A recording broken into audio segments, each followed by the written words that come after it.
हार के जिक्र के बारे में आपने कई दफ़ा अपने इंटरव्यूज़ में भी कहा है, आपने इशारे भी किए हैं कि भी किस वजह से जो है किन किन ताकतों ने आपको हराने का काम किया, बेशक से वो भूपेंद्र सिंह हुड्डा की तरफ इशारा ही क्यों ना रहा हो। लेकिन अभय सिंह चौटाला का एक बयान आया, उसमें उन्होंने सीधा सीधा कहा कि भूपेंद्र हुड्डा ने ब्रजेंद्र सिंह को उचाना में हरवा दिया, अपने 2-3 लोगों को समर्थन दे रखा था। कितना इत्तेफाक रखते हैं? वो तो किसी का भी नाम ले सकते हैं, वो तो बहुत कई बार ऐसी बातें कर देते हैं जिसका उनके पार्टी वालों को भी जवाब देना मुश्किल हो जाता है। अच्छा, आपने एक बात और कही भाषण में, आपने कहा कि भाई जो कांग्रेसी नहीं है वो भी इस यात्रा में आ सकते हैं, ऐसा नहीं है, कोई बार नहीं है कि भाई ये कांग्रेस की ही यात्रा है। तो ये इसको थोड़ा सा लोग, आप पहले ऐसे पर्सन थे जो सिटिंग एमपी थे और छोड़ के बीजेपी कांग्रेस में शामिल हुए थे, उसके बावजूद टिकट नहीं मिली थी, जो भी चीज़ें हुई थी। इस यात्रा से आपको क्या लगता है ब्रजेंद्र सिंह का कद जो है कितना बढ़ेगा? पार्टी की बात छोड़ देते हैं, पार्टी साथ में है, इकट्ठा कर रहे हैं जो भी एजेंडे हैं, ब्रजेंद्र सिंह का इट सेल्फ जो है वो कद कितना बढ़ेगा? ये ब्रजेंद्र सिंह की यात्रा है, कांग्रेस की यात्रा है। ये नहीं कहूँगा कि मैं महत्वाकांक्षी नहीं हूँ। नमस्कार,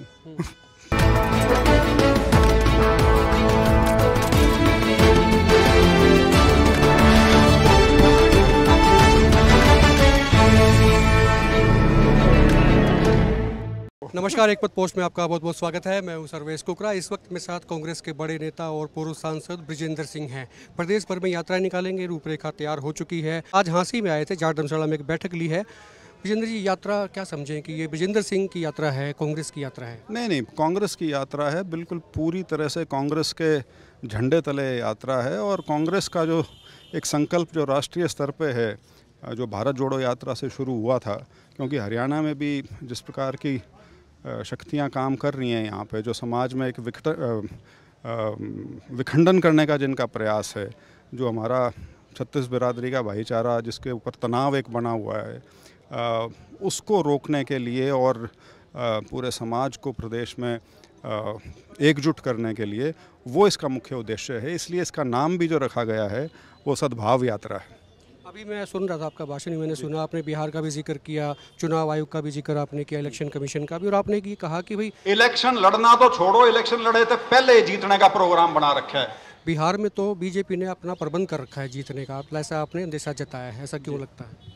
नहीं, वो जो पूरा जो वोट चोरी का जो नारा है, उस नारे के मूल में बहुत सी चीज़ें हैं। जैसे महाराष्ट्र था, वहाँ लाखों की संख्या में वोट जोड़ने का था, अनाप शनाप वोट वहाँ जुड़ी हैं।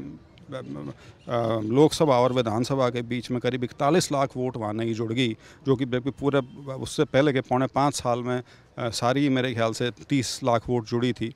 और बिहार में इसका विपरीत हो रहा है। एक ऐसा प्रदेश जहाँ पे आबादी अभी भी बहुत बढ़ोतरी की ओर है, वहाँ पे 65 लाख से ज़्यादा लोगों की वोट काट दी गई। और सिर्फ काट नहीं दी गई, उसके बाद जब उनसे ये मांगा जाता है कि आप इस वोट जिनकी काटी है उनकी लिस्ट तो दे दो, काटने का कारण तो बता दो, तो जिस उद्दंडता के साथ इलेक्शन कमीशन ने सारी चीज़ों को सिरे से खारिज किया और फिर सुप्रीम कोर्ट के आगे जाके उनकी झाड़ जब पड़ी तब वो मान गए। तो उससे पूरा जो इलेक्शन कमीशन का जो बर्ताव है, जो उन जिस प्रकार से वो काम कर रहे हैं, वो बड़ा स्वाभाविक है कि वो निष्पक्ष तरीके से अपनी भूमिका जो उनको निभानी चाहिए इस लोकतंत्र को बनाए रखने के लिए एक स्वस्थ तरीके से, वो उस भूमिका को निभाने में बिल्कुल, मैं विफल नहीं कहूँगा, विफल तो तब होता है जब आदमी कोशिश कर रहा हो और वो ना कर पाए वो काम। लेकिन वो तो ऐसा लग रहा है जैसे जानबूझ के सत्ता पक्ष को फ़ायदा करने के लिए ये सिर्फ वोट कटना और बढ़ना तो एक आशय है इसका। इसके अलावा आपने देखा है जहाँ प्रदेशों के चुनाव इकट्ठे होते थे उनको जानबूझ के अलग कर दिया ताकि एक प्रदेश का प्रभाव दूसरे पर ना पड़े, दोनों चुनाव जो हैं वो अलग हो जाएं। हरियाणा महाराष्ट्र हमेशा इकट्ठा होता था, उसको 1-1.5 महीना अलग कर दिया। तो इस प्रकार के जो तिकड़म है वो चलने लग रही हैं काफ़ी समय से, और अब ये उजागर होनी शुरू हो गई हैं।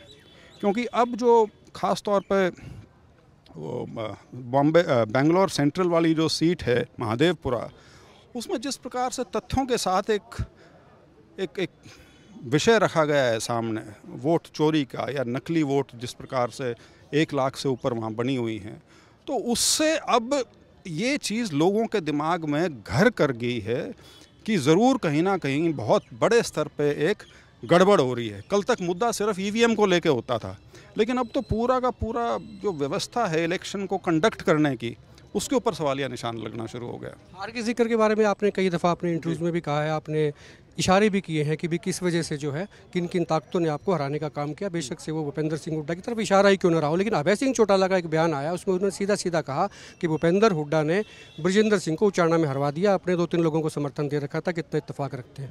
नहीं, देखिए, मैं अपनी हार को कोई बहुत बड़ी हार या बहुत बड़ी वो बात नहीं, बात यह है कि हरियाणा में सरकार कांग्रेस की आना बिल्कुल सुनिश्चित थी। मतलब मैं ये कहूँ कि इस बार कांग्रेस में वो माहौल था लोगों का कांग्रेस के प्रति, जो शायद आखिरी बार 87 में देखने को मिला था, जब जय देवीलाल ने अपना न्याय युद्ध शुरू किया था। उस जैसा सा माहौल प्रदेश में था, और उसके बाद भी उस चुनाव को हार जाना, तो बहुत सी उसमें कमियां रही होंगी। और उसके साथ साथ लेकिन अब तो मेरे को ये भी लगने लग गया वाकई कि सरकारी तंत्र ने जो खेल खेला है, उसके लिए तो आप कोर्ट में भी चले गए हैं, लेकिन अभय सिंह की बात से कितना इत्तेफाक रखते हैं? नहीं, अभय सिंह जी का मत उनका है, वो एक विपक्षी पार्टी के नेता हैं, तो वो तो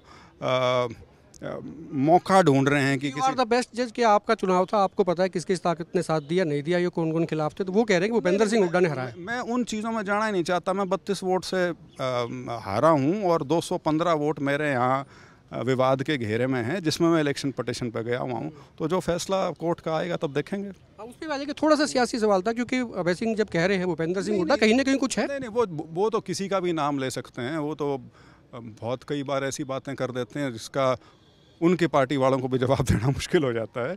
लेकिन हाँ, ये तो ज़रूर है कि हमारे यहाँ जो कांग्रेस की टिकट के उम्मीद रखते थे लोग, वो खड़े थे और उन्होंने चुनाव लड़ा, और ना सिर्फ चुनाव लड़ा, उनको प्रत्यक्ष या परोक्ष रूप से बहुत जगह से मदद भी मिली, संसाधनों का भी उनके सीधा कह रहे रोहतक से मदद मिली।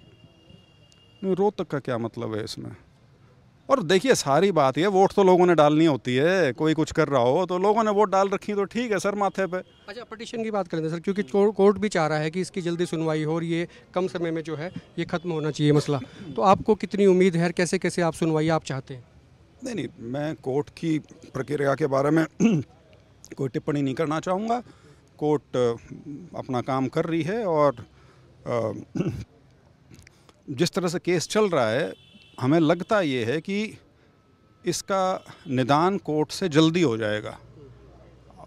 असली तो चीज़ ये है कि वो जो इनवैलिड वोट्स डिक्लेयर्ड हैं, जो बंद लिफाफों में हैं, उनके अंदर क्या है वो तो एक बाद की बात है। लेकिन कोर्ट जिस तरह से केस को ले रही है, सब उनकी भी, विपक्ष वालों की भी और हमारी भी संतुष्टि है उससे। तो आपको लगता है फिर भी कई बार, क्योंकि सियासी इसमें पीछे ताकतें होती हैं, उनका रोल रहता है, तो इसमें लंबा खिंच सकता है ये मसला भी? नहीं, आम तौर पे इलेक्शन पटिशन्स के फैसले नहीं होते, और वो इसीलिए नहीं होते कि वो टर्म ही ख़त्म हो जाती है। लेकिन हमारे केस में, क्योंकि हमारी पिटिशन बहुत सीमित है, हमने उसके अंदर कोई 10-12 चीज़ें नहीं डाल रखी, हमने कोई बड़ी बातें नहीं कह रखी। हमने सिर्फ एक चीज़ कही है कि जी ये 215 वोट जो इनवैलिड हैं पोस्टल बैलेट की, ये हार जीत के मार्जिन से ज़्यादा हैं। इलेक्शन कमीशन की गाइडलाइन 14.20.20 ये कहती है कि जब इलेक्शन की हार जीत का मार्जिन इनवैलिड वोट से कम हो तो रिटर्निंग अधिकारी को कंपल्सरली उन वोटों का दोबारा पुनर्निरीक्षण करना चाहिए वीडियोग्राफी के अंदर। काफ़ी आता है कि जस्टिस डिलेड जस्टिस डिनाइड, तो अगर देरी होती है न्याय में तो फिर वो न्याय रहता नहीं है।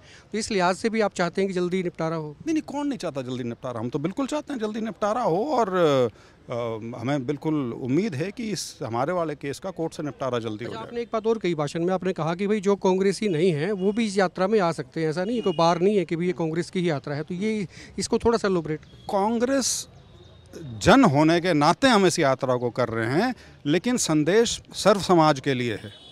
तो जो भी इसके अंदर आना चाहता है, जो हमारे प्रदेश में जो एक विभाजनकारी शक्तियां जिस प्रकार से अपना काम कर रही हैं, उसको रोकने में कोई भी हमारे समर्थन में यदि आना चाहता है इस यात्रा का हिस्सा बन के, तो वो कर सकता है। ये राहुल गांधी जी की जो भारत जोड़ो यात्रा थी, उसमें बहुत ऐसे लोग थे जो कांग्रेस पार्टी के नहीं थे, अनेकों क्षेत्रों से थे, अलग अलग फील्ड से थे, और उनकी हो सकता है विचारधारा के नाते भी वो कहीं और ज़्यादा समर्पित हों, लेकिन उन्होंने उसमें भाग लिया था। आखिरी सवाल है विजेंद्र जी, क्योंकि आप पहले ऐसे पर्सन थे जो सिटिंग एमपी थे और छोड़ के बीजेपी कांग्रेस में शामिल हुए थे, उसके बावजूद टिकट नहीं मिली थी, जो भी चीज़ें हुई थी। इस यात्रा से आपको क्या लगता है विजेंद्र सिंह का कद जो है कितना बढ़ेगा? पार्टी की बात छोड़ देते हैं, पार्टी साथ में है, इकट्ठा कर रहे हैं जो भी एजेंडे हैं, विजेंद्र सिंह का इटसेल्फ जो है वो कद कितना बढ़ेगा? मेरा कद 5 फुट 10 इंच है, 53 साल उम्र हो गई, अब और बढ़ने की उम्मीद है नहीं।